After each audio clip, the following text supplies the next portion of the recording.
Coucou tout le monde. Alors, c'est un live et ce sera aussi un IGTV où je vais vous parler, je préfère vous donner le sujet direct, d'une réflexion que j'ai actuellement autour de l'agriculture, la place des ruminants dans l'agriculture. Je vais parler un petit peu de permaculture, et je vais parler un petit peu d'écologie et je vais parler un petit peu de solutions locales et d'une considération par rapport à voilà, ce qui se passe un petit peu entre l'agriculture et puis ce qu'on peut faire nous-mêmes. Et voilà, ce sera le sujet du jour. Donc là, vu que ce sera un live, coucou tout le monde, j'espère que vous allez bien. Donc ce sera essentiellement au niveau de l'agriculture, la nutrition, et je vais parler aussi des protéines, étonnamment.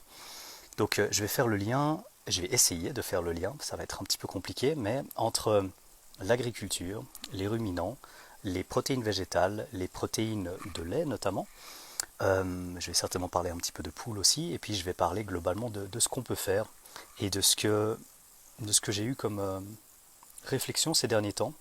Et puis ce que je vais vous présenter ici, c'est un petit peu ma synthèse de ce côté-là. Donc je me suis dit que j'allais lier l'utile à l'agréable. Bon voilà, je suis dans mon chalet. Vous voyez derrière que je suis bien en montagne à une certaine altitude et qui fait pas trop d'aigue au niveau du temps. Et donc voilà, je vais vous parler de ceci. Alors cette réflexion me vient d'une personne qui s'appelle From Popiet to Athlete. Je ne sais pas si vous le connaissez, mais bref, je ferai en sorte de le taguer dans l'IGTV. Merci pour la réflexion. Cette personne m'a envoyé une réflexion autour de la problématique des terrains qui étaient utilisés pour les ruminants. Et c'était une critique que j'avais personnellement. Donc j'ai été vegan pendant 5 ans, 4-5 ans je crois. Disons, plus de 3 ans pour sûr, mais 4 à 5 ans, je pense que je pourrais presque dire que j'étais vegan, mais pour certains, je serais déjà avec une tendance qui n'était plus 100% vegan. C'est pour vous dire que ce n'est pas du tout sur un ton moralisateur, critique ou quoi que ce soit que je vais vous expliquer ce que j'avais compris, mais que je pense que j'avais mal compris à l'époque, autour par exemple des champs utilisés, qui auraient pu être utilisés par exemple pour des haricots euh, à la place de grands espaces, gigantesques espaces pour par exemple les ruminants et puis aussi pour l'industrie de la viande bien sûr. Donc, je vais essayer de vous entraîner dans cette petite histoire au niveau de la planète, de l'agriculture et de notre mode de consommation et de savoir ce qu'on peut faire nous à notre place, à notre échelle pour avoir un impact global. Vous avez peut-être entendu cette phrase Think global, act local, donc penser global mais donc agir local. Ça ne veut pas dire que en ayant un petit impact dans votre région, vous n'avez pas d'impact dans le reste du monde. Déjà la première chose qui est extrêmement intéressante, c'est que quoi que vous fassiez, avec Internet, un truc que je fais demain, que vous faites demain, peut se retrouver sur l'écran téléphone, vidéo, peu importe, de n'importe qui dans le monde. Et donc, vous pouvez faire quelque chose de votre côté, et ça peut avoir un impact beaucoup plus loin. Donc, pensez à ça aussi. Et je suis tombé aussi sur une publication d'un ami qui va tout à fait dans ce sens, c'est que si vous êtes l'exemple de ce que vous avez envie de représenter, il n'y a rien de plus puissant, il n'y a rien de plus contagieux. Coucou Johanna, j'espère que ça va. Donc voilà, quelques petits trucs qui vous indiquent peut-être déjà la direction que je vais prendre ici dans ce live. Faire des petites choses de votre côté, ça peut avoir un impact colossal. Et voilà, ça c'est peut-être la première pré-conclusion du message. Ok, alors maintenant on va rentrer dans le vif du sujet. Je disais à l'époque, en tant que vegan à l'époque, donc vegan, pas juste végétalien, j'essaie vraiment de pousser le plus loin possible le truc. Bon, c'était pas forcément évident de discuter avec moi parce que j'allais loin, peu importe les personnes avec qui j'interagissais, je considérais pas vraiment, on va dire, leur état de compréhension d'un phénomène, et puis voilà, je fonçais quoi. J'avais plein de trucs à dire et je me gênais pas pour les dire. Un des trucs qu'on va entendre, c'est on pourrait supprimer toute l'industrie de la viande, toute l'industrie des produits laitiers, etc.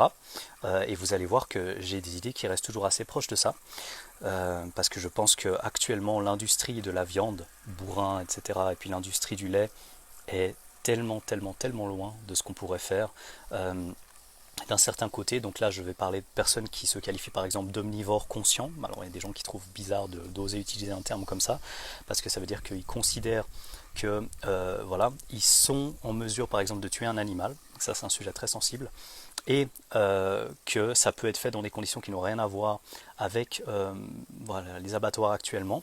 Après, il y a des personnes qui vont aussi loin que dire qu'on peut tuer plus ou moins humainement et tout, ça c'est encore très délicat, je ne vais pas rentrer là-dedans.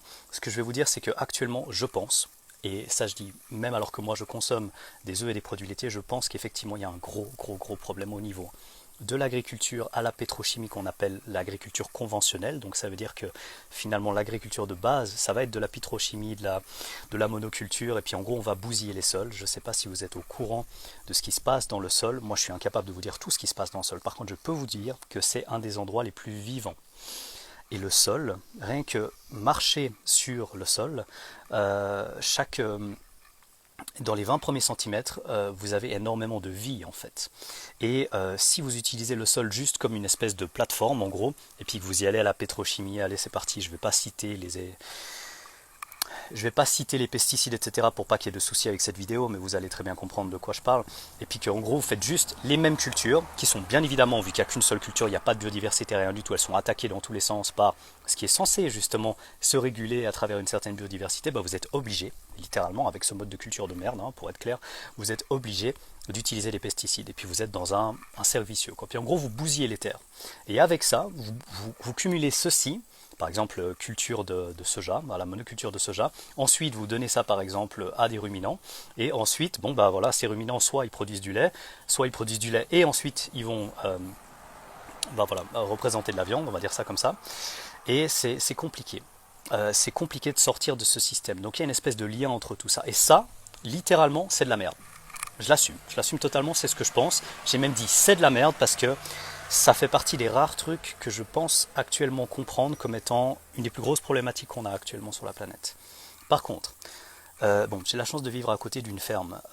Et bon, vous pouvez juger ça comme vous voulez, mais si par exemple je descends à côté de ma ferme qui est littéralement à 5 minutes à pied et que je vais chercher du lait cru, des vaches de la région juste ici, est-ce que vous pensez que je contribue de la même manière au type de problème qu'on a actuellement avec ces grosses industries? Alors vous pouvez me dire d'une certaine manière, oui, ça reste des produits laitiers, ça reste un problème parce que ça, et on pourrait discuter là-dessus et je vous rejoindrai probablement sur plein de trucs, parce que ça reste loin d'être l'optimal peut-être bisounours que j'ai dans ma tête de ce qu'on pourrait faire avec les produits laitiers.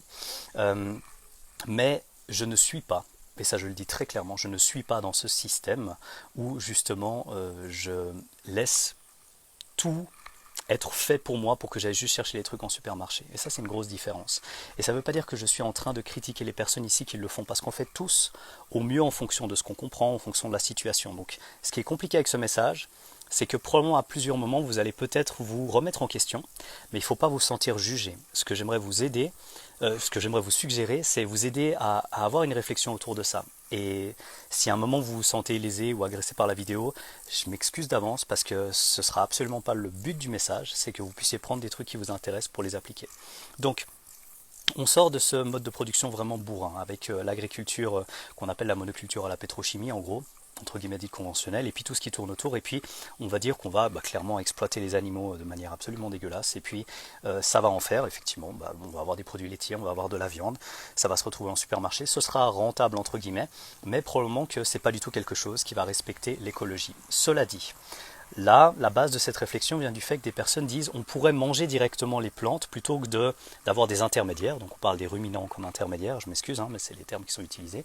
C'est pas, voilà, c'est pas moi, c'est juste pour vous compreniez. Et du coup, les ruminants vont bien sûr pouvoir convertir les protéines végétales en protéines qu'elles vont accumuler elles-mêmes, donc dit autrement, lorsqu'elles seront mangées en tant que viande, on va pouvoir obtenir des protéines. Si vous mangez de la viande, vous allez pouvoir obtenir des protéines. Et il y avait une idée de conversion. Donc je ne sais pas si en termes d'énergie vous comprenez ces termes, mais par exemple lorsqu'on a une conversion, en général il y a toujours des pertes.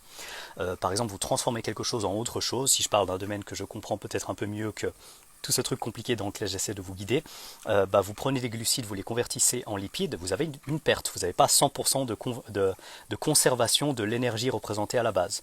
Et donc le corps a tendance à rester relativement économe et ne va pas faire des transformations inutiles, par exemple.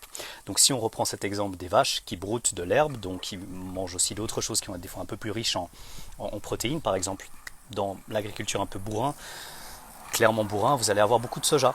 Et le soja va pouvoir apporter plus de protéines, mais aussi plus de graisses polyinsaturées. Les animaux vont grossir plus vite, ce qui est bon, rentable.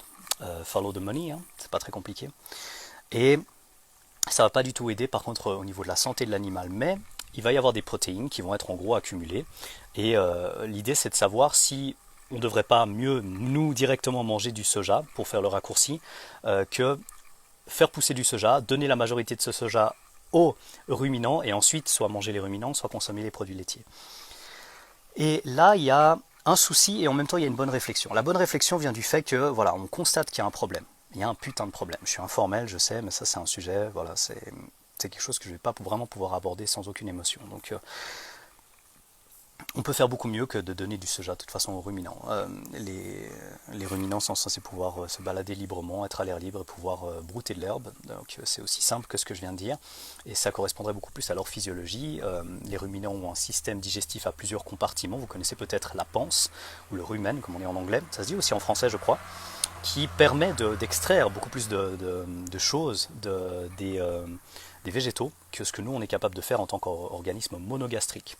Donc littéralement, comme intermédiaire, en fait, on a un avantage au niveau de ce que nous, en tant qu'humains, on peut tirer de la nature si on a une espèce de synergie, de symbiose avec les ruminants. Alors ça ne veut pas dire qu'on doit consommer des produits laitiers, ça ne veut pas dire qu'on doit manger de la viande, mais je vous donne un exemple cette fois-ci qui est ni lié à la viande ni lié aux produits laitiers. Prenez par exemple des chevaux. Vous êtes vegan et vous avez votre petit jardin de permaculture, etc. Mais vous voulez pas consommer vous voulez rien cautionner de l'industrie liée aux animaux, on va dire ça comme ça au sens large. Mais vous avez quand même un cheval chez vous. Et ce cheval va faire quoi? Il va brouter toute la journée. Vous allez vous dire ouais, il va me coûter énormément en fait. Alors que peut-être vous avez juste un champ comme ça qui est à disposition. Et puis lui, qu'est-ce qu'il va vous faire? Il va vous faire aussi du fumier. Alors on se dit, bon bah génial. Qu'est-ce qu'il nous apporte? Il nous apporte juste de la merde. Et bien dans le cycle de la vie, mesdames, messieurs, c'est quelque chose d'incroyable. Et c'est ça que j'aimerais vous faire considérer aussi. C'est que si au lieu d'avoir des concentrations complètement folles de ruminants, vous aviez en fait un cycle comme ça où vous pouviez réutiliser le fumier, eh bien il y a des choses qui poussent tellement, tellement, tellement mieux grâce au fumier que en fait ça devient un outil. Et on n'a plus de déchets entre guillemets. Et c'est un cycle. Et c'est ça la beauté aussi du truc, c'est que en fait il y a un problème avec ce qui sort d'une échelle humainement gérable entre guillemets. Et dès que vous faites confiance à quelque chose qui est juste beaucoup trop large pour être contrôlé par des personnes avec un minimum de niveau de conscience et que c'est juste les lois du marché qui font la loi, et ben la jungle c'est du tourisme à côté. Hein. C'est vraiment des trucs horribles. Enfin c'est horrible ce qui se passe tout simplement. Parce que vous n'êtes pas à une échelle humaine où des personnes peuvent vraiment dire ok, là les 1000 vaches qui viennent d'être butées de telle manière parce que bon, bah, personne ne voyait rien. Oups, il y a mon chat qui vient de monter. Bref, eh ben, c'est quelque chose que j'aurais jamais laissé faire si j'étais moi par exemple le directeur de la ferme du coin ou ce genre de choses. Et comment est-ce que c'est possible? Bah on ferme les yeux, donc quelque part on fait tous partie du problème en acceptant que on n'a pas forcément besoin d'aller voir au bout de ce qui se passe. Si chaque fois qu'on achetait quelque chose on allait vraiment au bout de la chaîne et qu'on avait, vous savez, imaginez un petit film comme ça, qui serait pas de la publicité hein, du tout en l'occurrence, mais chaque truc qu'on achetait, il y aurait une publicité comme ça, qui serait donc pas une pub, mais un historique en 1 minute de tout ce qui s'est passé pour arriver à avoir ici dans le supermarché tel ou tel produit. Donc littéralement on serait au courant de tout. Ça changerait énormément. Et parce que ça vous donnerait directement l'information qu'on devrait pouvoir rechercher. Donc imaginez, ça c'est un peu un truc de bisounours, mais en fait on pourrait le faire. Hein. On pourrait prendre toutes les grandes marques et regarder, ok, qu'est-ce qui s'est passé dès le début? Bon, à la base, ce morceau de viande ici, on remonte un peu, bon évidemment, c'était une vache. C'était pas qu'une vache. Parce qu'il y a des enzymes qui sont des espèces de cols qui permettent de remettre des morceaux de viande différents ensemble. Et c'est légal, d'accord. Donc en fait, c'est potentiellement 5, 6, 10 animaux différents, on ne sait même pas. Ces animaux viennent d'où? Ils viennent de là, d'accord. Et c'est bête, elles sont nourries par quoi? Bon, alors c'est de la, surprise, c'est de la monoculture à la pétrochimie. Et donc, on a simplement un terrain qui potentiellement fait partie de la déforestation aussi. Culture de soja, et puis ces animaux sont nourris essentiellement à ça. Comment ça se passe aussi dedans? Merde, putain, ils voient même pas, ils voient jamais le soleil. Elles broutent jamais d'herbe. C'est quoi ce truc? Comment est-ce que je vais jamais acheter ça? Parce que, entre guillemets, le raccourci a été donné. Donc, à la place d'une étiquette qui vous dit moins 20% sur ce truc qui va concrètement périmer dans les quelques jours, c'est pour ça que vous avez une réduction en supermarché, si jamais pensez-y, hein, c'est un truc assez classique que vous n'avez pas une réduction juste pour vous faire plaisir, c'est parce que quelque part c'est plus rentable pour le supermarché en question. Faut pas être cynique pour tout, mais ça c'est un truc que vous pouvez garder en tête, ça marche quasiment à chaque fois. Donc si vous aviez ce petit film là qui en une minute vous montrait que la viande que vous venez d'acheter implique tout ça, on pourrait faire des choix différents, on pourrait faire des choix plus conscients. Et c'est évidemment masqué. Donc vous n'êtes pas directement le problème, bien sûr que non, vu qu'on vous cache l'information. Mais l'idée, c'est d'améliorer notre discernement pour la plupart des sujets, en fait. Donc si vous améliorez votre discernement, par exemple, quand quelqu'un vous parle de, je sais pas, on vous vend quelque chose pour brûler de la graisse, puis quelqu'un met une ceinture, et puis il dit super, bah, je brûle un petit peu de graisse là-dessus, et puis bah, du coup, il faut acheter la ceinture juste derrière, et puis bon, bah, je vous le dis pas, mais je touche la moitié de l'argent que vous venez de balancer pour cette ceinture qui sert à rien. Eh ben, le discernement, il vient vite. Vous vous dites, ok, ce mec, c'est juste un gars qui est en train de vous vendre un truc qui marche pas, et puis il vous suggère quelque chose de bidon. Ok, facile pour la nutrition, entre guillemets, hein, parce que bien sûr, si des gens font ça, c'est qu'il y a des gens qui se font avoir, et j'aurais très bien pu me faire avoir à une certaine époque, parce qu'on a tous un certain niveau de compréhension d'un domaine, et quand on arrive pour la première fois dans un domaine, on se dit, waouh, eh ben, on va en faire des erreurs avant de savoir un peu ce qui se passe. Mais pour ce lien hyper complexe, nutrition, agriculture, écologie, pensez maintenant à ça. Euh, vous avez l'ambition d'avoir un petit potager, vous avez envie de faire pousser des trucs chez vous, vous avez envie peut-être d'avoir des poules, et puis là évidemment vous avez compris que je vous parle de mon propre exemple, c'est un exemple que je peux me permettre d'aborder parce que ça concerne pas quelqu'un d'autre, et donc je peux me permettre de parler de ma propre vie, c'est pas juste parce que je veux que vous fassiez comme moi, c'est pour ne pas voilà, juger quelque chose négativement ou positivement d'ailleurs de quelqu'un d'autre. Notre but ici c'était de quoi? C'était pas le fait d'aller chercher nos œufs le matin, pour moi on n'en a pas encore, hein, parce qu'elles ne sont pas encore assez âgées entre guillemets pour pondre des œufs, donc on se réjouit bien sûr, mais ce n'est pas encore le cas. Le fait d'aller chercher simplement un œuf dans le poulailler à côté de chez moi, comparé à tout ce qui se passe, c'est à mon avis un des gestes les plus puissants que je peux faire. Et pourtant je vais juste chercher un œuf à côté de chez moi. Pour certains ce sera ridicule, et je comprends, hein, parce que c'est peut-être un raccourci pour vous, mais ça fait très longtemps que je suis hyper sensible. Bon, de manière générale, voilà, je fais partie des personnes très sensibles, donc c'est toujours aussi délicat d'exprimer certains de ces messages sur les réseaux, mais il y a une forme de protection que je garde comme ça par rapport à ce que je me permets d'aborder, parce que les sujets qui me tiennent vraiment à cœur, ce sont des sujets qui vont me toucher beaucoup plus. Donc voilà, c'était juste une petite parenthèse pour vous dire que j'aborde pas forcément ce sujet facilement, mais je pense que c'est important d'en parler. Et ce que j'incarne, entre guillemets, à travers ce mode de vie qui semble simple, c'est quelque chose d'extrêmement complexe derrière. C'est le fait de ne pas faire confiance à la base à ce qu'on me propose, parce que je suis allé un petit peu plus loin. Pas forcément au bout à chaque fois, mais je suis allé un petit peu plus loin, juste peut-être un peu plus loin que certaines personnes, parce que je suis un peu un entêté, un peu un obstiné, comme on dit, ou un taré passionné, comme j'aime bien dire, et du coup je vais jusqu'au bout. Et lorsqu'on voit ce qui se passe à la base, eh ben, on essaie de remonter nous-mêmes la chaîne et regarder ce qu'on peut faire. Alors, à la base, j'ai regardé des petits, des mini supermarchés entre guillemets. T'es chou, Rebecca. Je ne répéterai pas ce que t'as dit, mais ça me touche beaucoup. Bah, simplement pour pas être trop vulgaire, mais j'aime bien la manière dont tu as amené ça. Mais donc concrètement, j'étais allé dans des épiceries participatives, j'avais moi-même participé du coup à ça. Ça s'appelle pas épicerie participative pour rien. Ça s'appelle le Nid d'ailleurs, c'est un truc incroyable. Si vous vivez sur Genève, c'est quelque chose qu'il faut absolument que vous alliez voir. En tout cas, si vous êtes sensible à ce que j'essaie de présenter, si vous êtes encore là, j'espère que c'est le cas, parce que sinon je devrais peut-être plus vous embêter que vous apporter grand-chose. Et là, le but, c'est qu'il n'y a pas de caissier ou de caissière, mais c'est absolument rien contre les caissiers ou contre les caissières, mais c'est justement pour réduire les coûts et que chacun participe et se rende compte de ce qui arrive et comment ça arrive, qu'on augmente en gros le niveau de conscience de ce qui se passe, enfin prendre conscience de ce qui se passe, et puis qu'on se dit ah tiens c'est marrant, ce produit il vient alors c'est les chèvres de tel endroit. Puis moi je trouvais génial parce que j'avais pu m'occuper de certaines chèvres, les chèvres de la Touvière, c'est une ferme biologique à Genève. J'ai pu m'occuper de ces chèvres un jour par semaine pendant 6 mois, et donc je savais que le fromage que j'achetais dans l'épicerie participative à ce moment-là venait de gars avec qui j'avais bossé, même si c'était bénévolement, hein, vu que c'était un stage et que j'ai été enrichi sur d'autres aspects, mais j'ai pas gagné d'argent par rapport à ça. Ils m'ont offert d'ailleurs des fois des légumes et d'autres trucs, c'était super, mais j'étais pas payé pour ça. Et donc c'est un enrichissement personnel. Et là j'ai pu faire des liens un peu partout. Et je suis dans cette dynamique depuis un bon moment. Donc là, le raccourci que je vous fais en vous disant, c'est pas en gros fuck les supermarchés et puis je vais me débrouiller pour avoir ma propre production parce qu'on peut pas tous le faire. Vous êtes au centre-ville, vous avez un boulot, vous avez plein de contraintes. On a tous des contraintes à différents niveaux, mais on a tous des contraintes. Point. Et notre liberté, notre degré de liberté dépend de le degré de nos contraintes, bien sûr. Donc c'est lié.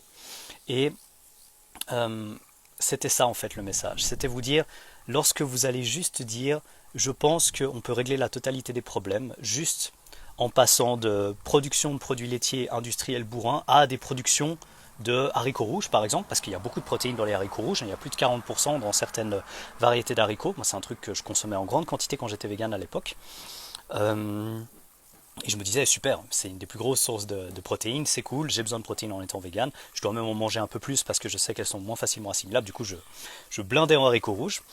Bon bah voilà, on va dire que des fois c'était bien que je sois seul dans ma chambre parce que vous savez ce que ça fait. La dernière fois que vous avez consommé des haricots rouges, votre corps vous parle, rappelez-vous toujours de ça. Et il y a plein de choses qui sont vraiment loin d'être positives dans les haricots rouges. Ça veut pas dire qu'on peut jamais en manger, mais ça demanderait un minimum de préparation, etc. En termes d'antinutriments, c'est vraiment une bombe chimique absolument incroyable. Et retenez peut-être ce principe, c'est que ce qui est très riche en quelque chose qui est rare, est très bien protégé dans la nature. Et dans la nature, il y a des ratios carbone-azote, peut-être ça vous parle, peut-être pas du tout. Le carbone, c'est ce que vous allez trouver la plupart des endroits. En gros, ça ne veut pas dire qu'il n'y a que de l'azote dans ce qui est riche en azote, hein, mais il faudrait dire ce qui est plus ou moins riche en azote et plus ou moins riche en carbone. Ce qui est très riche en carbone, ça va être voilà, les fruits, tout ce qui est riche en glucides pour faire un énorme raccourci.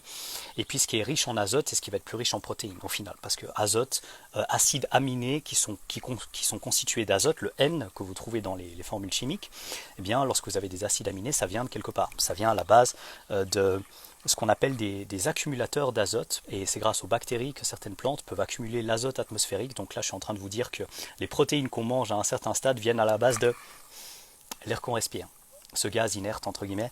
Ce gaz inerte, l'azote ici peut être capté par des plantes qui peut ensuite être mangé par des animaux que nous ensuite on peut manger, ou alors on peut essayer de le manger directement, mais du coup il va être grandement protégé. Protégé par quoi? Si on regarde les idées de la coévolution, eh bien il y a peu de risques qu'en fait il y a peu de chances, je veux dire, que quelque chose de précieux, donc très riche en quelque chose qui est moins présent dans la nature, c'est-à-dire très riche en azote, très riche en protéines, ne soit pas protégé. Je vous donne un exemple très facile à retenir, les orties. Les orties, c'est une pépite, c'est absolument incroyable. Il y a des micronutriments, etc. Il y a Eric Mallet et Vassilis qui en ont parlé il n'y a pas longtemps. Ça a des propriétés incroyables. Par contre, c'est quoi l'antinutriment, entre guillemets, de l'ortie? Bon, vous êtes déjà tombé dans des orties, vous savez ce que ça fait. Donc, la plante se protège, mais elle est incroyable. Et probablement que si cette plante-là ne piquait pas, et c'est aussi con que ce que je viens de dire, eh ben, elle serait surexploitée, peut-être même qu'il n'y en aurait plus sur Terre, je ne sais pas. Et pourtant ça pousse partout, c'est gratuit, c'est incroyable. Et donc c'est pour vous donner un exemple de les choses précieuses sont quelque part protégées. Donc si vous gardez ça en tête comme ça, vous allez peut-être comprendre que les ruminants ont un rôle absolument incroyable grâce à leur système digestif qui est incroyable et qui nous permet en fait d'améliorer au final ce qu'on peut tirer des plantes. Avec une espèce d'intermédiaire, entre guillemets, et j'ai toujours de la peine à essayer de parler en termes de rentabilité dès qu'on parle d'être vivant, mais bon, c'est les termes qu'on va entendre, qu'on va pouvoir lire, mais en bref, le message c'est que les ruminants peuvent être un allié absolument incroyable par exemple, quelqu'un qui chercherait l'autonomie. Dans la permaculture, on entend systématiquement parler quasiment de à quel point tu es autonome. Ah, moi j'ai encore besoin de prendre tel truc chez mon voisin, mais sinon pour le reste je suis autonome, j'ai mon eau qui vient de là, j'ai mon électricité qui vient de là, j'ai ci, j'ai ça. Et pour être autonome en tant que végétalien 100% en Suisse ou en France, j'ai un ami que je ne mentionnerai pas ici, mais qui est absolument incroyable. Je le remercie pour tout ce qu'il m'a appris au niveau de la permaculture. Il fait partie de ces gens un peu fous, passionnés, mais c'est pour moi un des meilleurs compliments qu'on peut donner, hein, dans le sens, il va tellement loin qu'il est difficile à suivre pour la plupart des gens. Il m'a dit qu'en Suisse et en France, dans la plupart des endroits, ça va être très compliqué d'être autosuffisant en tant que végétalien pur et dur, si on considère que végétalien, ça veut aussi dire qu'il n'y a pas d'animaux qui sont dans la structure entre guillemets qui appartient à la personne. Pour donner un exemple, moi je considérerais ça comme un vegan aussi. Un vegan qui a des chevaux mais qui ne compte donc pas les manger, mais qu'il y a des chevaux simplement qui se baladent et qui du coup produisent du fumier bien évidemment, ça va être un avantage d'une certaine manière, alors que le cheval est surtout en train de manger.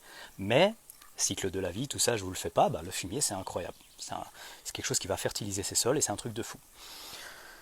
Pourtant on parle de merde, à proprement parler. Mais c'est dès qu'on arrive à comprendre que chaque chose a une certaine forme d'utilité, on voit les choses différemment. Et c'est pas juste, on passe d'un système bourrin à un autre système bourrin et puis on pense qu'on va résoudre les problèmes du monde en passant vegan warrior de supermarché. Et c'est là que je me moque de moi-même à l'époque, quand j'allais acheter mes tofu emballés dans du plastique en supermarché, puis que je pensais que du coup j'avais un moindre impact écologique parce que je ne tuais pas d'animaux directement. Quelle est la partie la plus vivante sur Terre?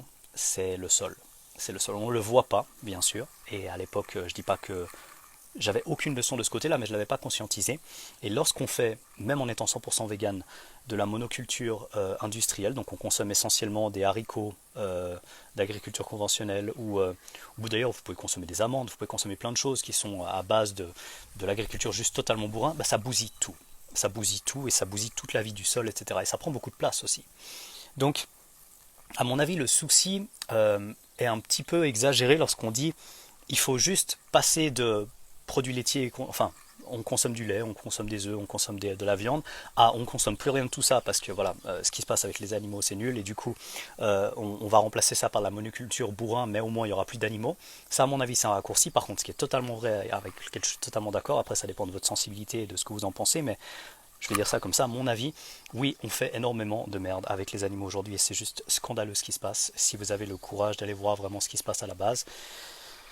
Bon, moi j'ai toujours préféré savoir, je vais voir ces vidéos, je vais voir ce qui se passe au niveau de l'abattoir, je vais voir comment ça se passe au niveau de la quantité de jours à partir du moment où on peut les tuer, combien de temps ces bêtes vont vivre et dans quelles conditions et tout ça. Voilà, je suis allé voir les chiffres, je suis allé voir comment ça se passe. Je suis pas allé moi-même dans un abattoir parce que là je dis pas que j'aurais pas survécu moi, mais j'avais déjà les informations qu'il fallait pour comprendre qu'il fallait faire autrement. Donc oui, il faut sortir de ce système, totalement d'accord. En tout cas, moi je suis d'accord. Après, si c'est pas quelque chose que vous allez faire pour essayer d'évoluer, c'est encore autre chose. Mais en tout cas, de mon côté, je suis d'accord, il faut changer quelque chose. Par contre, de là à dire qu'il faut plus du tout manger de viande, plus du tout consommer de produits laitiers, voire même dire qu'ils causent le cancer et tout, enfin chacun ses délires, même si c'est à peu près ridicule de ce côté-là. Après, il y a produits laitiers, mais voilà, si vous imaginez quand je vais chercher du lait cru des vaches à côté qui montent aux alpages, que voilà, c'est ma première cause de cancer, vous êtes juste complètement à côté de la plaque. Le cancer est multifactoriel et ça va venir de plein de choses, c'est pas mon sujet, je suis pas médecin, d'accord, mais c'était pour vous dire que si vous retenez que le seul truc qui se passe, c'est quand vous consommez des produits laitiers, vous avez plus de chances d'avoir un cancer, vous êtes à côté de la plaque, ça c'est certain. Donc est-ce que le problème vient de là ou il vient de quelque chose de beaucoup plus profond, de tout ce mode de production qui est juste totalement contre nature en fait. Et je dis pas ça pour un appel à la nature, il y a des trucs dans la nature qui sont, voilà, vous pouvez crever avec du cyanure et c'est totalement naturel, c'est pas un appel bidon comme ça, c'est juste vous dire, c'est contre le bon sens plutôt. Donc voilà, le gros sujet que je vais vous amener ici, c'était ma réflexion autour du fait de pouvoir consommer des œufs, des produits laitiers ou de la viande. Actuellement, je vais quand même vous le partager, moi je consomme pas de viande sauf une seule chose que j'ai recommencé à consommer il y a pas longtemps et seulement quand je sens que je suis vraiment pas au top de ma forme. C'est arrivé, il y a des périodes un peu stressantes, par exemple ces derniers temps avec l'histoire du Covid, etc. Forcément, on a tous été plus ou moins stressés, on a tous plus ou moins bien vécu la chose et la plupart d'entre nous avons eu au moins une phase de stress. Je consomme une fois par semaine, une fois par mois, une fois toutes les 2 semaines, un peu de foie de ruminant. Et donc, je mange effectivement une part de viande. Je mange pas de viande musculaire, mais je mange de temps en temps pour mes propres micronutriments et c'est un choix conscient que je fais. Je suis parfaitement conscient que du coup, grâce à la vie d'un animal, j'entretiens un peu mieux la mienne et c'est un choix très dur à faire, mais enfin bon voilà, c'est mon choix, donc c'est pas c'est mon choix. En même temps, c'est pas que mon choix parce que je prends quand même la vie d'un animal, donc c'est en ayant conscience de tout ça que j'ai quand même décidé finalement de manger du foie de ruminant de temps en temps pour ma propre santé. C'est un choix que j'ai accepté de faire et c'est dur de dire accepter de faire parce que ça veut dire quand même que j'accepte de consciemment prendre la vie d'un autre animal. Voilà, donc j'ai fait ce chemin-là parce qu'il y a une personne qui m'a demandé tout à l'heure pourquoi je suis plus vegan. Donc voilà, il y avait déjà toute cette démarche au niveau de, je pense, le fait d'avoir une agriculture raisonnée ou pleine de bon sens qui nous permet de prendre des choix consciemment. Et du coup, ben, j'ai recommencé à consommer des œufs et des produits laitiers à partir du moment où j'ai pu m'occuper moi-même à la ferme de la Touvière, donc à Genève il y a quelques années, des poules et, des chèvres. Je connaissais 38 ou 39 chèvres, enfin je connaissais pas leur nom à toutes, mais elles me connaissaient bien en tout cas, elles étaient juste adorables. Je crois que je l'ai toujours laissé en story à la une. Si vous voulez voir, il y a une story à la une où j'ai appelé ça ferme, tout simplement. Puis vous allez me voir avec des chèvres si ça vous amuse. Mais en tout cas, voilà, j'étais totalement attendri par ces bêtes. Et puis voir comment ça se passait. À partir de là, j'ai pu accepter de reconsommer des produits laitiers. C'était encore très loin de quelque part ce que moi je considérais comme idéal. Je vais vous le mentionner ici. Et ça, c'est peut-être la partie la plus dure parce que vous allez vraiment peut-être juste me qualifier de bisounours. Mais les produits laitiers n'existent pas depuis 1000 ans, 2000 ans, 3000 ans, 4000 ans, 5000 ans, 6000 ans, 7000 ans. C'est encore plus que ça. On peut trouver des formes de yaourts qui sont conservées dans la glace qui sont datées à plus de 9000 ans.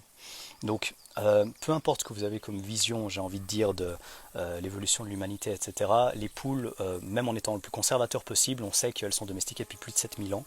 Et puis, les produits laitiers, donc les ruminants, accompagnent l'homme probablement depuis plus de 8 ou 9000 ans. Et quand je dis probablement, c'est en étant gentil avec moi-même, hein, parce que si vous trouvez des produits laitiers qui sont gelés dans la glace avec plus de 9000 ans, c'est pas, je sais pas, c'est pas Danone ou n'importe quelle marque maintenant de produits laitiers ou Lactalis qui a inventé ça. Je dis pas ça dans le sens c'est bien, c'est pas bien, c'est juste pour mentionner que ça vient pas de l'industrie moderne, l'utilisation des produits laitiers.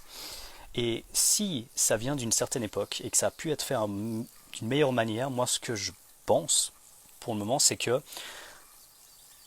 les produits laitiers, probablement, parce que les vaches produisent vraiment beaucoup de lait, hein, donc je ne sais pas si vous vous rendez compte de ça, bien sûr, assez pour leurs petits, mais même un surplus. Donc si vous arrivez à un stade, les chèvres aussi hein, d'ailleurs, si vous arrivez à garder le petit concrètement, donc vous avez compris peut-être indirectement, j'espère que c'est pas que maintenant que vous comprenez ça, mais qu'on tue le petit pour prendre son lait hein, actuellement, c'est comme ça que ça se passe même en agriculture biologique. L'abeille dans le micro, désolé, là je peux pas faire plus que proche de, bah, j'ai la forêt juste au-dessus, j'ai la montagne en face. Il y a une voiture voilà, qui passe peut-être toutes les 10 minutes à peu près, donc ça reste quand même assez agréable. Donc ce que je voulais dire, c'est que peut-être que ça se reconnecte, j'espère que c'était pas coupé trop longtemps. On pouvait peut-être à l'époque prendre simplement le surplus de lait de l'animal et par exemple en faire un peu de fromage ou en boire un petit peu et puis c'était pas un souci, quelque part c'était en accord avec l'animal. Alors là vous allez me dire bisounours, bisounours over 9000, mais voilà, actuellement, ce qu'on fait, c'est qu'effectivement, quand on dit le lait c'est pour les veaux, oui, le lait c'est pour les veaux à la base. Et ce qui fait qu'on peut le consommer, c'est parce que bah, le veau est mangé et puis bah, donc il est tué pour être mangé. Et puis nous, on prend le lait de la vache et puis des fois c'est par insémination artificielle, etc. Donc je suis désolé pour ceux qui apprennent ça seulement maintenant, mais voilà, c'est comme ça que ça se passe actuellement. À une certaine époque, j'ose espérer que voilà, les choses étaient faites avec un peu plus de respect pour l'animal. C'est peut-être juste dans ma tête, hein, peut-être ça l'est pas du tout.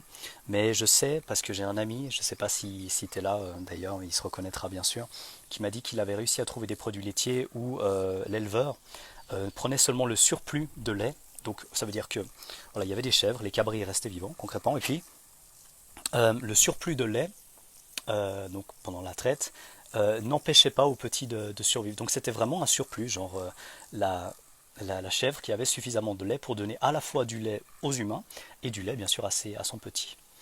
Ça c'est ce que j'ai en tête, comme ça vous le savez, de ce qui serait quelque chose de non seulement raisonnable mais respectueux de l'animal. Ce serait en gros un accord avec lui. Actuellement on n'est pas du tout à une discussion presque à égal entre guillemets avec les animaux, c'est vrai que c'est loin d'être le cas.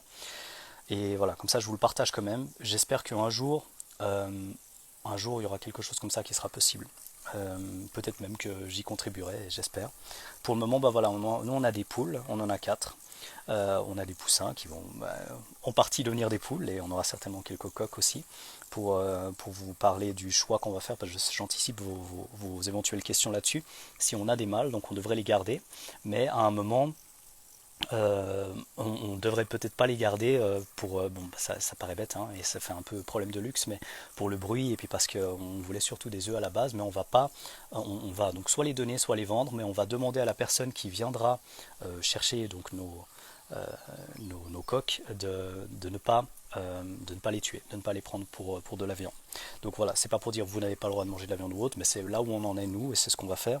Et ces petits choix, ce sont des petits choix comme ça accumulés qui j'espère pourront aider certaines personnes à comprendre qu'il y a, je pense pas qu'il y a de raccourci.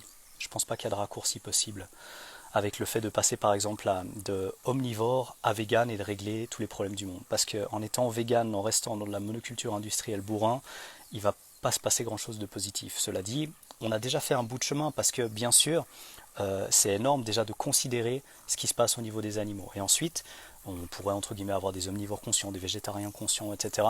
Et je ne sais pas du tout, le but c'est pas de mettre les gens dans les cases, mais c'est de regarder comment vous avancez à travers cette réflexion et comment vous arrivez à discerner le vrai du faux. Mais en tout cas, voilà, le message général c'est les ruminants ne causent pas le réchauffement de la planète à cause d'une agriculture raisonnée. S'il y a un problème et que justement, je vous ai dit que c'était une petite pépite, entre guillemets, le fumier de ruminants, pour la fertilité des sols, etc., c'est quelque chose d'incroyable. Si vous regardez les différentes zones en montagne, parce que là, voilà, je suis en Suisse, où les ruminants peuvent venir brouter, et vous regardez la quantité de fleurs, la beauté des endroits, enfin, c'est un émerveillement continu.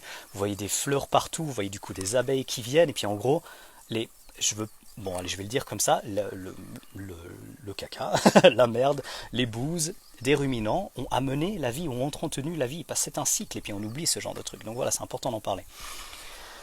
Et si on veut juste être strict, vegan, et puis pas considérer que voilà, il y a plein de choses qui se passent, et être en cohérence avec les animaux, ce n'est pas la même chose que juste dire tout ce qui concerne les animaux, on tire un trait dessus, parce que quelque part c'était un petit peu mon discours à un moment, c'était les animaux on les laisse tranquilles, qu'est-ce qui se passe? Actuellement, j'ai en tête aussi une femme en Islande qui a décidé de sauver un troupeau d'une variété de moutons qui existait sur place et de faire du fromage grâce à ces moutons. Et puis là, en fait, cette espèce-là serait probablement disparue s'il n'avait pas eu une utilité, je suis désolé de ces termes, mais c'est vraiment ce que j'ai envie de vous transmettre comme message, s'il n'avait pas une utilité pour les humains. Ça veut dire que, voilà, quelque part, actuellement, on est tellement partout sur la planète que si on ne trouve pas une forme d'utilité, donc une forme de rentabilité aussi, malheureusement, eh ben, ça va être très compliqué de respecter les animaux. Ça veut dire que actuellement, tant qu'il y a voilà, des lois du marché, tant qu'il y a ces trucs-là, donc ça implique, oui, ça implique l'économie, ça implique la politique, ça implique plein de choses, on est obligé de faire au mieux pour que ce soit quand même rentable. Donc, pour qu'une espèce survive quelque part, il ne faut pas juste se dire laissez-les tranquilles et ça va aller. Qu'est-ce qu'on fout avec, qu'est-ce qu'on fout avec les forêts, qu'est-ce qu'on fout avec les zones entre guillemets naturelles, etc. Vous croyez qu'avant tout, on demande l'accord à tous les animaux sur place, c'est bon, ça vous dérange pas si on vous décale un petit peu de votre lieu de vie, etc. Ça marche pas comme ça, ça marche vraiment pas comme ça. Donc oui, là pour le moment, ça se passe de manière extrêmement délicate, mais je pense que une première étape, c'est déjà de considérer que les animaux qui peuvent vivre en harmonie, les bisounours fois 1000 je sais, avec les humains ont déjà plus de chances de survivre, et ensuite que peut-être dans un deuxième temps, même si dans l'idéal ce serait tout de suite, on pourrait encore améliorer leur qualité de vie. Et puis par exemple, on pourrait se dire ok, bon, on va pas broyer les poussins mâles parce qu'ils sont pas utiles, on va pas tuer les petits des ruminants pour prendre leur lait à leur place, et on va effectivement pouvoir bénéficier de choses incroyables comme les œufs qui sont des pépites en termes de nutriments, des choses incroyables comme les produits laitiers de qualité de ruminants qui ont pu être nourris à l'herbe, qui sont aussi des pépites incroyables en termes de nutriments. On va peut-être y venir petit à petit, mais en tout cas, il faut comprendre que c'est pas un message négatif pour les véganes, pour les végétaliens. Je l'ai été moi-même, et je vous ai juste pas parlé de mon parcours, donc c'est seulement à partir du moment où j'ai pu voir que moi-même je pouvais contribuer d'une certaine manière à une forme de respect qui, pour moi, était acceptable à tel moment, de, quand même d'exploitation, d'utilisation des animaux, parce qu'ils sont là pour nous, et c'est pas nous qui sommes là pour eux, c'est eux qui nous aident, et puis l'idée ce serait un moment d'avoir une forme d'équilibre. Et petit à petit j'ai fait ce chemin, et avec toutes les erreurs que j'ai pu faire, avec voilà, mais en tout cas, j'ai essayé de pousser la démarche, et je ne suis pas juste ce que j'appelle mon Will du passé, un warrior de supermarché vegan qui achète du tofu dans du plastique qui vient de l'autre bout du monde, et qui va soi-disant être moralisateur avec tout le monde en disant on va sauver la planète en étant vegan, continuez de bouffer des résultats de monoculture industrielle en supermarché et puis vous avez tout réglé. Donc en tout cas, je ne suis plus cette personne-là, je ne dis pas du tout que tous les vegans sont comme ça c'est loin d'être le cas. Et je pense que vegan ou non, donc vegan, végétarien, omnivore, et justement c'est pour pas que vous vous mettiez vous-même dans des cases, enfin vous faites ce que vous voulez, mais en tout cas pas que moi je vous mette dans des cases, le plus important, c'est de prendre de plus en plus conscience de ce qui se passe. Et ce petit truc là, c'est marrant, ça m'est venu comme ça pendant cette discussion, même si c'est bien sûr à cause du format, bien sûr moi qui parle un peu plus que vous, même clairement plus, c'est mon live entre guillemets. Avoir des petites vidéos qui montrent la totalité de la chronologie d'un aliment en supermarché, je trouverais ça extraordinaire. Et actuellement, on essaie de simplifier certaines choses en proposant des applications qui disent ça c'est un bon produit, ça c'est un produit de merde, etc. Et pour moi, elles sont toutes corrompues ces applications, donc je les mentionnerai pas, mais des applications qui vous suggèrent que le truc industriel là est mieux que tel autre industriel. C'est comme voter pour des politiciens qui au final disent tous de la merde, quoi. Non, enfin, je ne vais pas vous bousiller au niveau de la politique, mais on vous propose 5 produits dans un supermarché et les 5 viennent de la même compagnie, vous avez l'illusion du choix, vous avez compris le délire, quoi. Donc, ces applications ne vous simplifient pas la tâche. Il faudra vous-même, je pense, faire la démarche, si vous en avez envie. Moi, je suis un curieux, je préfère toujours savoir, je préfère toujours avancer. En conscience. Un peu un terme bizarre, mais ça veut dire prendre conscience en fait de ce qui se passe et pas juste avancer à l'aveuglette en fait. Et il n'y a qu'une partie des choses qu'on voit, et là je parle pas juste des sens, parce qu'évidemment il n'y a qu'une partie du son qu'on entend, les ultrasons, vous savez qu'on les entendait pas, quand on les entend pas au niveau du visible, mais il n'y a qu'une forme du spectre qu'on voit, les ultraviolets par exemple, vous les voyez pas, l'infrarouge vous le voyez pas non plus, donc si vous avez une lampe à infrarouge, vous voyez, enfin vous voyez les lampes quand elles s'allument, mais vous voyez pas la lumière elle-même, donc on ne voit pas tout, on n'entend pas tout, c'est certain, on ne sent pas tout, ça c'est évident, vous savez que votre chien peut sentir un minimum plus de trucs et tout, mais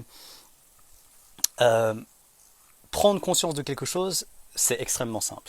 On part juste du principe que, déjà avec nos différents sens, il y a une partie de la réalité qui est amputée. Point. On voit pas tout, on n'entend pas tout, on ne sent pas tout, c'est certain. Et puis on ne peut pas goûter toutes les différentes saveurs, probablement qu'on pourrait améliorer nos différentes saveurs si vous mangez que du McDo, ou si vous découvrez des saveurs différentes avec une alimentation un petit peu plus gastronomique, un peu différente, enfin gastronomique c'est un terme, il ne faut pas que ce soit une forme d'élite ou autre chose, mais ça peut être simplement prendre du basilic du jardin ou quelque chose comme ça, vous allez sentir les choses différemment. Donc vous pouvez étendre un petit peu ça, mais vous ne pouvez pas demain tout à coup voir les ultraviolets et puis l'infrarouge. Par contre, ce que vous pouvez clairement vous dire, c'est que vous pouvez garder cette humilité de base, qui est juste lié à qui nous sommes. On ne peut pas tout voir, on ne peut pas tout sentir, on ne peut pas tout percevoir d'une certaine manière. Et donc, il faut un travail, une forme de travail intellectuel, de recherche, de continuité, rester curieux, avancer, rester intellectuellement honnête, et vous allez pouvoir trouver de plus en plus de choses. Donc, gros message que je ne pouvais pas juste transmettre en une publication comme ça. Les ruminants ne sont pas la cause du réchauffement climatique, mais le fait de passer vegan warrior de supermarché avec du tofu de l'autre bout du monde, c'est pas non plus une solution. Mais clairement, actuellement, comment ça se passe au niveau de l'industrie de la viande, comment ça se passe au niveau de l'industrie du lait, les deux étant liés bien sûr, parce que je pense que certaines personnes peuvent faire le raccourci et se dire je suis pro produits laitiers, je suis pro peut-être viande même, je suis pro œufs, etc. Pas dans n'importe quel contexte. Donc voilà, le problème vient de comment les choses se passent. Et il y a quelque chose que j'aime bien qui vient, alors je ne vais pas dire que ce sont ces termes, mais c'est une interprétation que j'ai personnellement de quelque chose qu'il a exprimé. Les problèmes viennent dès le moment qu'on dépasse une certaine échelle. Dès qu'on sort d'une échelle humaine, avec en tout cas notre système actuel au niveau des lois du marché, et puis ce qui se passe directement ou indirectement à cause de ça, chaque fois qu'on sort d'une échelle humaine, on sort d'une échelle de responsabilité.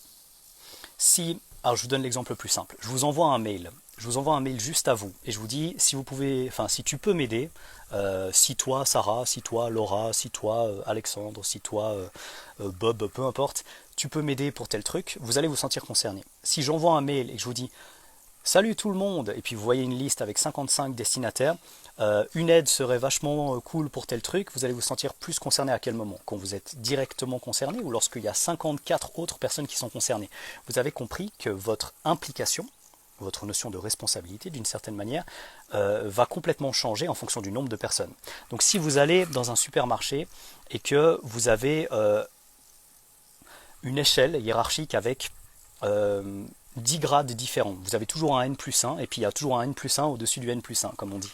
Vous pensez que c'est quoi la notion de responsabilité au niveau de la santé des consommateurs à ce stade-là?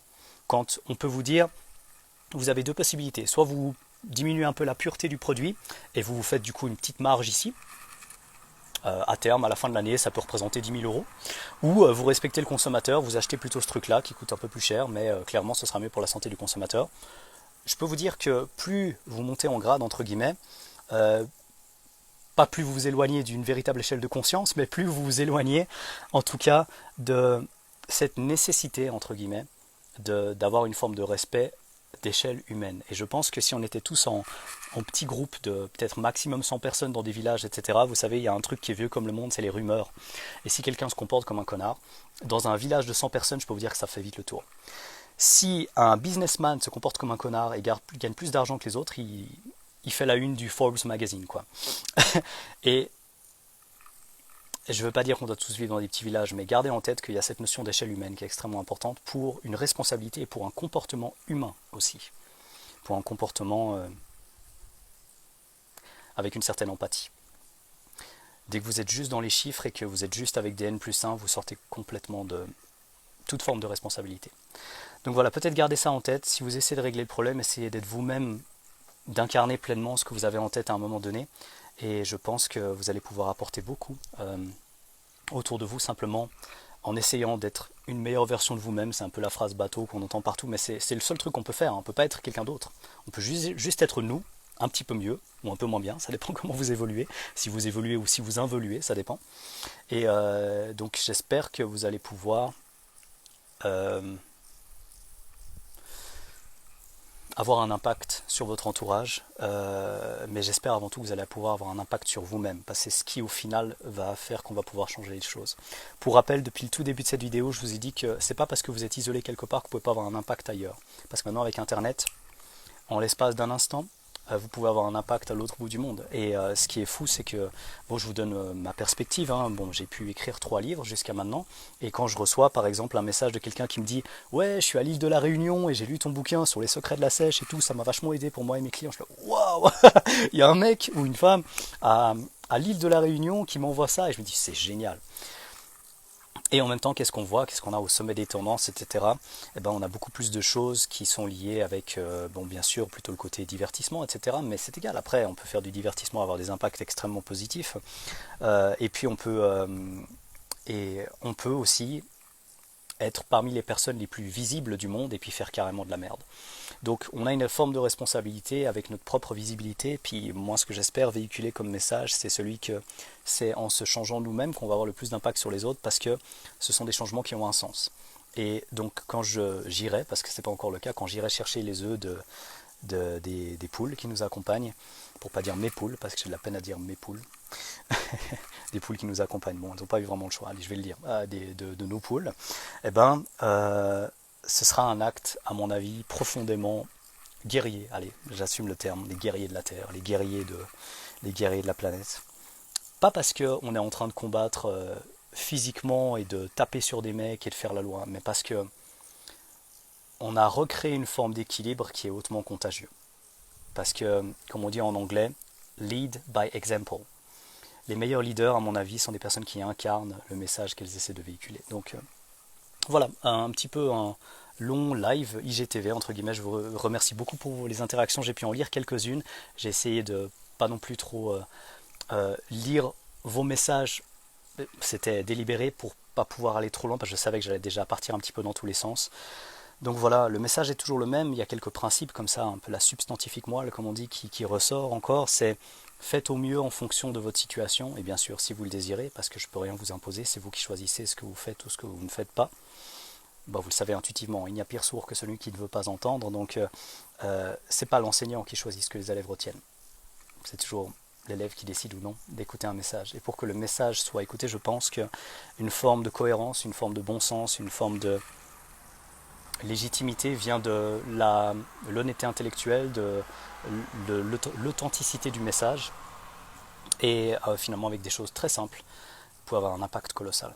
Donc j'ai énormément de chance d'avoir une forme d'impact, parce que j'ai voilà, une certaine, on va dire ce qui est, une certaine audience, et puis je suis extrêmement reconnaissant d'avoir cette forme d'audience, parce que moi j'ai plutôt tendance un peu à rester dans mon coin, à avoir pas mal de réflexions, et puis voilà, au final c'est ce qui se manifeste avec ce que je fais aujourd'hui, mais pouvoir toucher plus de monde avec quelque chose de très simple comme ça, que je vais partager tout bientôt. J'ai tourné un autre podcast, mais qui sera un peu justement dans cette ambiance là, un peu plus privé entre guillemets, parce que là c'est public, hein, donc j'ai donné des infos que je donne pas d'habitude parce que j'ai senti que c'était le moment de clarifier deux trois choses par rapport à mes propres choix et par rapport à une réflexion autour de tout ça que j'avais envie de susciter. Je suis beaucoup de pages véganes aussi pour me rendre compte un petit peu de ce qui se dit et de comment les débats évoluent, comment la prise de conscience de chaque personne évolue. Et la prochaine chose que je vais partager, et j'insiste vraiment, vous abonnez pas à ma newsletter si vous aimez pas des petites histoires perso, parce que je parle beaucoup justement d'histoires plus personnelles. Et le prochain podcast que je vais partager va s'intituler Simple ne veut pas dire trop simple. Et je vous donne quelques exemples. Je vais parler de choses simples, comme par exemple la suite de Fibonacci, différents patterns que vous retrouvez dans la nature, mais qui sont loin d'être simples. Je vais parler de certains patterns qu'on appelle des patterns chaotiques. La base, les fondements sont extrêmement simples. Mais putain, ce que c'est complexe, au final c'est de la folie. Mais donc des fois dans la nature, les choses peuvent être juste belles et simples, mais elles ne sont pas trop simples pour autant. Et voilà, ce sera autour de ça et des réflexions qui vont un peu plus loin de ce côté. Et voilà, c'est un podcast. Vous pourrez le partager après à quelqu'un d'autre. Hein, vous n'êtes pas du tout obligé d'être abonné à ma newsletter pour ça. Mais l'idée, c'est que je ne vais pas partager ça sur les réseaux parce que ça sortirait un peu trop du domaine de la nutrition, du fitness, qui est quelque part pour moi une forme de prétexte pour que je puisse parler d'autre chose, mais quand même pas à ce point-là. C'est vrai que je reste plus. Je déteste ces termes, mais plus spécialisé, certains diront expert, mais j'aime pas ce terme, dans le domaine du fitness, de la nutrition, de la perte de graisse, de la prise de muscle, parce que je me suis plus renseigné là-dessus. Mais voilà, je suis un curieux de tout, et puis là je vous parlerai de choses peut-être qui intéresseront pas tout le monde, mais je le partage, je pense, tout à l'heure, probablement ce soir. Comme ça vous savez. Et ce sera un petit peu la conclusion autour de ça. Donc un grand merci d'avoir suivi ce live. J'espère que voilà, j'ai suscité quelques réflexions. Et si c'est le cas, tant mieux. Si c'est pas le cas, peut-être que ce sera le cas plus tard. Et bon, dans tous les cas, je vous souhaite la chose suivante, c'est d'évoluer, de faire au mieux en fonction de votre contexte. Et voilà, vous avez vu avec le paysage derrière, j'ai une chance énorme. Et en même temps, ce n'est pas que de la chance, parce que je fais partie des personnes qui pensent qu'on peut provoquer une grosse partie de notre chance en essayant de concrétiser le plus possible quelque chose qui peut venir d'une vision, mais qui peut devenir ensuite un plan. Donc certains rêvent, et rêvent très bien, mais dès le moment qu'on met en place certaines choses, on peut passer d'un rêve, on peut faire passer un rêve à un plan finalement, ou qu'une vision à un plan, peu importe comment vous avez ça en tête. Et je me suis toujours dit, ouais, ça va être incroyable. Enfin, toujours dit non, toujours c'est une façon facile de dire ça, mais ça fait plusieurs années que je me dis, ce serait tellement incroyable d'avoir un petit jardin, ce serait tellement incroyable d'avoir des poules, d'avoir. On discutait avec mon meilleur pote, avec qui j'ai passé 3 ans à Lausanne, Jonathan, disait c'est le jour où on a un petit jardin et tout, on a notre petite vie tranquille. On avait plein d'ambitions monstrueuses et tout, puis en même temps, on avait toujours ce petit truc simple, on se disait, bon bah voilà, il faut avant tout essayer d'avoir une connexion toute simple mais authentique avec ce qui nous entoure. Pourquoi est-ce qu'on est là? Quelle est notre place? Et je pense que un des liens avec le fait d'être ancré, le fait d'être bien, le fait d'être voilà, de garder les pieds sur terre, qui a plusieurs sens d'ailleurs pour ceux qui seront intéressés par ça, ça permet vraiment de mieux comprendre quelle est notre place ici. Et puis dans la terre il se passe tellement de choses, et sans mauvais jeu de mots, hein, dans les 20 premiers centimètres sous terre il se passe juste tellement de choses, c'est un délire. Je pense qu'on peut mieux comprendre comment les choses évoluent, et pour respecter la terre, un des premiers trucs qu'on peut faire, c'est éviter cette et je vais être informel, j'assume totalement, cette putain de monoculture industrielle à la pétrochimie.